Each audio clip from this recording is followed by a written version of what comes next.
aggressively plant the throttle.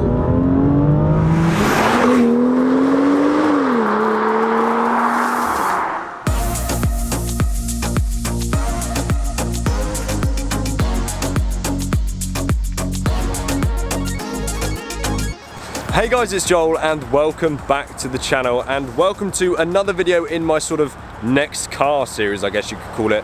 Today obviously, should I buy a BMW M2, which we have one conveniently placed behind us thanks to Eden Prestige and Performance. Please everyone welcome Anthony. Hey guys. Back to the channel. We had him obviously recently in the F-Type video, which you seem to enjoy. So yeah, we're going to have some fun, get out on the road and see if I can talk about the controversial subject of manual versus automatic and see if I can take you to the dark side of DCT gearboxes. Absolutely, so more on that very soon, but just very quickly, I want to give you a quick walk around of this car. So then here we have a very nicely finished white BMW M2. It's a 2016 model and it's just got around, I think, 15.5, just under 16,000 miles on the clock, so pretty low mileage actually for one that is now, well, 4 years old. It is 2020 after all. Finished obviously with black alloys, or they might not actually be quite black, but they, whatever they are, look very menacing, obviously matching sort of half the front grills and contrasting very cool with the white paintwork.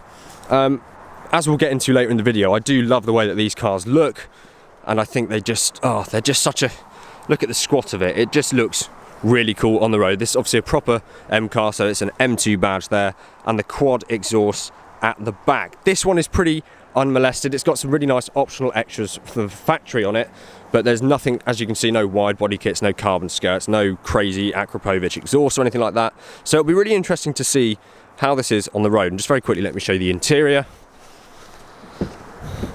Again, a few options in here. We've got Harman Kardon, we've got this interesting carbon effect, DCT gearbox, which will be controversial, and obviously that very familiar bingy sound, which is very annoying from BMW. But anyway, let's get onto the road, because I think it would be better to deliver you all of the information about this car when we're behind the wheel.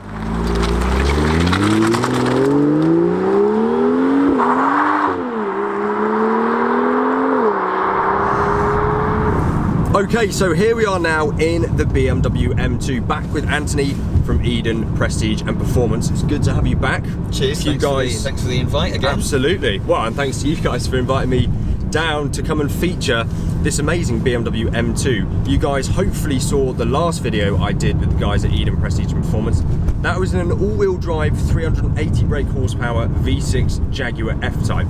Definitely an interesting car that's left you guys with split opinions, but if you haven't seen that video already, check it out. There'll be a link at the top of the screen or in the description. Anyway, today is about the BMW M2. So Anthony, if you wouldn't mind kicking us off with, right, let's go with it. So what this is. This is a 2016 16,000 mile M2. M2s rock similar sort of brake horsepower to that F-Type sort of range, so mid 300s, although all M2s are rear-wheel drive. Absolutely. So it's you've got to catch it a little bit more. She gets a little bit leery in the corners if it's a bit wet, like it is today. So yeah, it's very damp today. We'll take it a little bit careful, but I'm sure we'll get a taste of what she's like. Absolutely. But, yeah, a lot of people say that the M range of BMW cars are very much driver cars, and there's lots of contention between different specs or different gearboxes, but overall, from our experience of selling them, they are very popular. Yes, and I think from being active on social media a lot, BMW M2s are undisputedly popular. Everyone loves the BMW M2. I think the main talking point is whether you have that manual or you have the DCT, which again, that I think will be the thing that leaves people divided in this video in particular. This, sorry if you just mentioned, is a DCT. It is, so obviously it's got the twin clutch automatic gearbox. A lot of people who've showed up at the car show events that we hold do rock up in the manuals. I haven't had the chance to drive a manual, so I can't actually comment, to be fair, and it's probably something I need to get my hands on. I haven't driven either. I'll be driving the DCT today, but I think definitely if I was seriously started thinking about buying an M2, I would have to try the manual as well, because yeah, you just have to, and obviously people are so divided. Lots of people prefer the manual, so it'd be good to see for myself what that's like. Anyway, we've got a bit of a straight ahead of us, haven't we? I know, I was just I can see you finishing it waiting off. for me to stop talking so you can just... For the viewers, I think we've got a nice little bit of clean straight here. So the nice thing about the DCT is with a couple of buttons you can whack it into the sport gearbox. You've got the nice flappy pedals, so we're just going to, not breaking any speed limits obviously, but we'll just give her a bit of a taste. Hold that back end in. You get a nice little lurch, yes. The gear change, a little kick. Yeah. The drop down is seamless. You don't feel the gear change.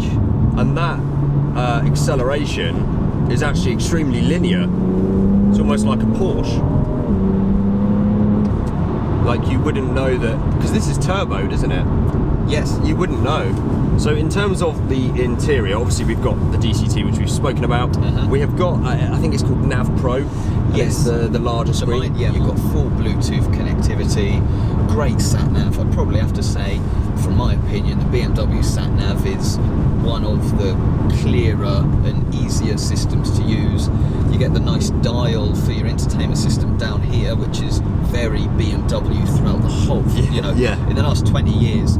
You can step in a BMW and exactly. A lot of it's very similar, but I guess in a very German mindset, why change something that's not wrong? It's true, and this is extremely reminiscent of the iDrive system, the old ancient iDrive system. So I mean, it is definitely a car. It's comfortable in here. It's something you can use every day. Yep. And I mean, in terms of that screen, I have to say as well that it is like the actual screen resolution and quality is very good, very, very good. So as well as the sat-nav, which actually we're not sure if that's an optional extra or not. It'll have nav regardless. Yes. But the only ones I've seen have got the bigger screen, which is more desirable. So which is normally an option on other models. On other models, on a what we'll call run-of-the-mill, maybe 3 Series, yes, it is an extra. But this car does come with a nice selection of other options. Okay. In particular, you're looking at about £6,000 worth of extras. Right. £2,000 comes down to your DCT gearbox. So if you're running on a bit of a budget, the manual one will be cheaper. Right, yeah. Interesting. But nice bits on here is you've got the electric memory seats, Harman Kardon sound system, which is a nice popular option. Yeah. You've also got the reversing camera on this model and the front and rear parking sensors. Which is very handy. Nice practical things to have when you're trying to use this car maybe as an everyday car. Yeah. The selection of other optional extras actually run down to just cosmetic-y bits. So the carbon fibre feature in the centre console. Garden furniture feature. You know what, yeah, it looks carbon fibre, but Joel has very correctly pointed out, I've got some very similar garden furniture that looks the same at home. So. And feels the same, in fact. It's the same texture. So, yeah, it's not so much a look, it's actually got a raised... But guys, it's carbon fibre. It is carbon fibre. Obviously, this being an actual M car, it comes with more things as standard than an M140 or an M135i would come with.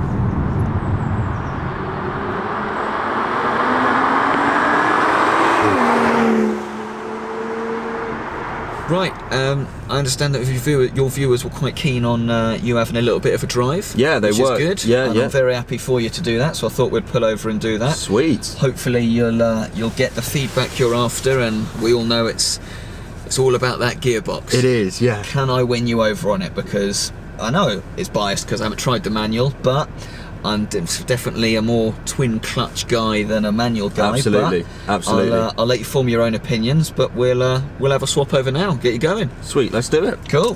First thing I want to point out, actually, as soon as getting in here, manual handbrake. That's quite a nice little... Yeah, a lot of the BMW product don't. The 4x4s I've seen have electric handbrakes, but even I'm thinking 1 Series, 3 Series. The performance, an M4 that we've got in stock at the moment, manual handbrake, and there's something, but there's something, I don't know, call it traditional or something that feels nice about a manual handbrake. It's I quite like it. Well, it gives a nice kind of flow to this centre console. This bit over here is for your entertainment system. The gearbox sits nicely, and I suppose it's positioned nicely if you want to encourage that back end coming out. It's a short pull to get the back end out. Although to be fair, turn entries into McDonald's. Yeah, exactly. Yeah. Anyway, you guys probably don't want to see me talk about handbrake for 10 minutes. You probably want to see yes, what it's like on the road. Let's go for a drive. Go for a little drive.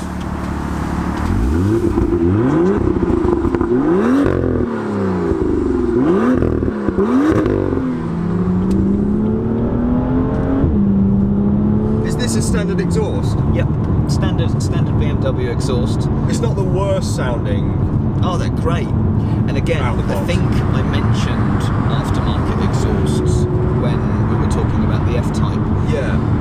It's quite common that customers will look at that because maybe they get a bit bored of standard exhaust systems. Miltech and Remus are the two that I've most commonly seen people put on BMW product. And yeah, like you said, it's a nice growl to it, but if you wanted something that really set the world alight, they're the two brands that I would go to. And my friend Johnny, if you're watching, I did a road trip with a guy called Johnny last year, and he has an M2, and I don't know what exhaust he had, but it sounds absolutely sublime.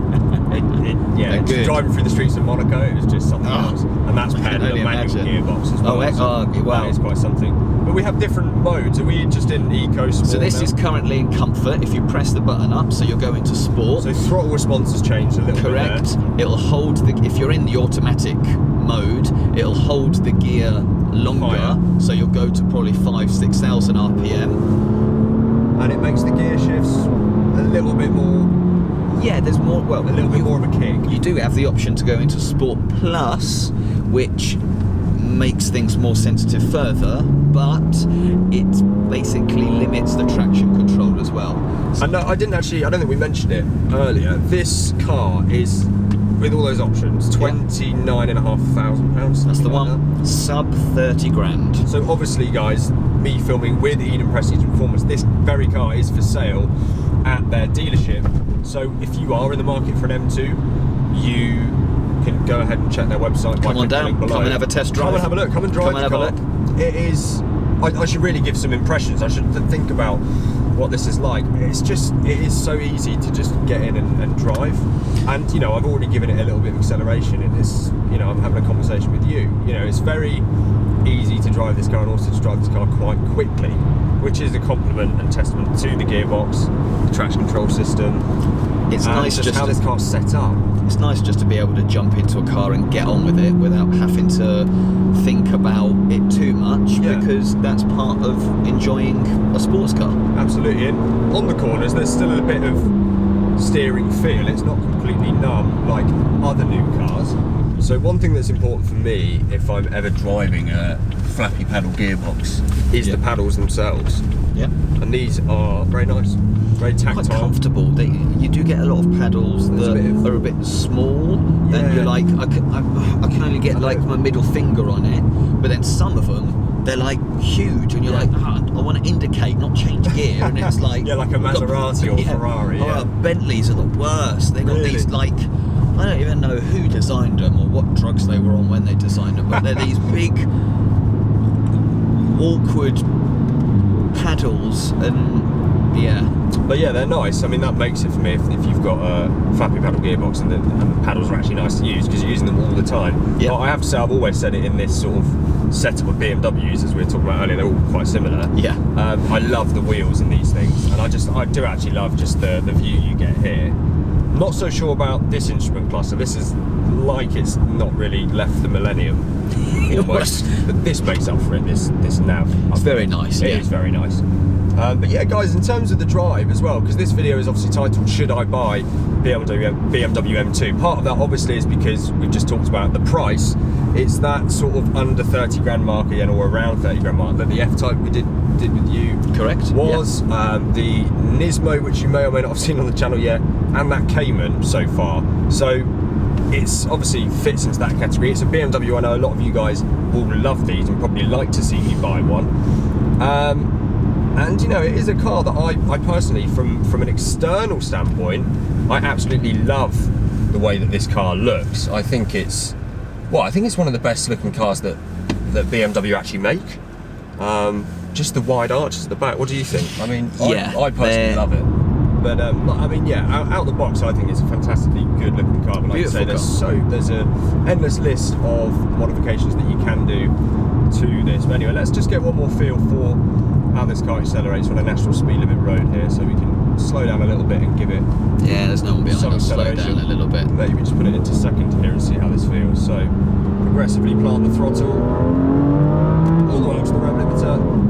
You've got that nice. And that lurch is nice. And it is fast as well. You know, it's not. Don't get me wrong. It's not scary fast, but it's fast enough. And actually, having the DCT, it'll be quicker than a manual because you're never going to be able to shift that quickly. Yes, the nice thing is it's just almost like I said in the F-Type review.